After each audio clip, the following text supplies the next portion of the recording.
إلى الله من المؤمن الضائف وفي كل خير.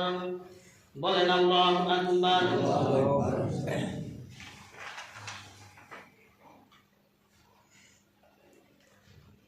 وكلوا واشربوا ولا تؤسفوا إنه لا يحب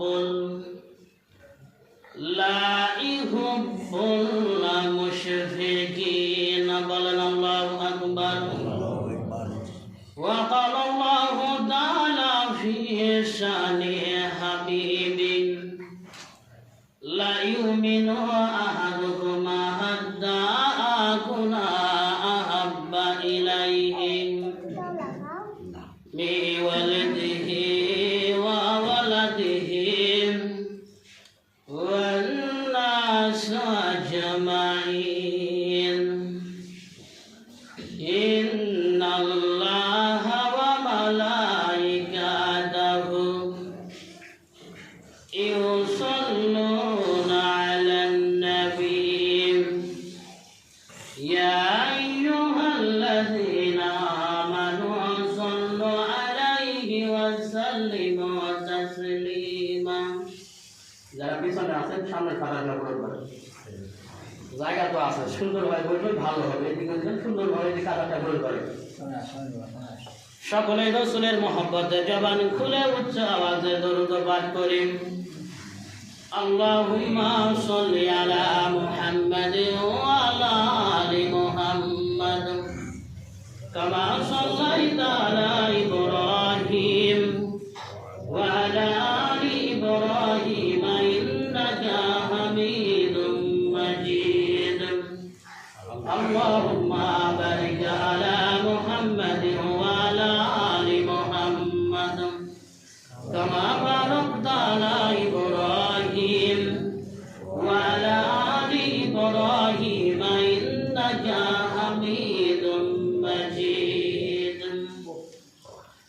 আলহামদুলিল্লাহ আলহামদুলিল্লাহি ওয়াহদা ওয়াসসালাতু ওয়াসসালামু আলা নাবিয়্যা বা'দা। মহান আল্লাহর শুকরিয়া, মহান রব্বুল আলামিন আজকে জুমার দিনে ঐতিহাসিক দিন, ঐতিহাসিক দিন নয়, আজকে জুমার দিনে ঐতিহাসিক দিন। আমার ভাইয়ের রক্তে লাগানো 21শে ফেব্রুয়ারি আমি কি বলতে পারি, এরকম মহান দিনে মহান রব্বুল আলামিন জুমার দিন পেয়েছে। এজন্য সকলেই বলি আলহামদুলিল্লাহ।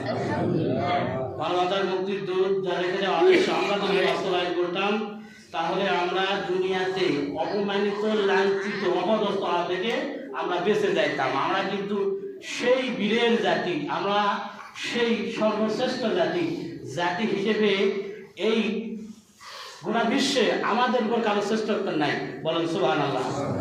কিন্তু আজ আমাদের অবস্থা কি? আমরা একেবারে শেষ পর্যায়ে এমন একটা জাতিতে পরিণত। কারণ কিতাবুল্লাহ, আল্লাহর কিতাবকে ভুলে যাওয়া, দুই আল্লাহ রাসূলের সুন্নাহ মানে হাদিসকে তার অনুসরণ না করার কারণে আজ আমরা অপমানিত, লাঞ্ছিত। যে রাসূল তার আদর্শ রেখে গেলেন সে রাসূলের জন্য বলি সাল্লাল্লাহু আলাইহি ওয়াসাল্লাম।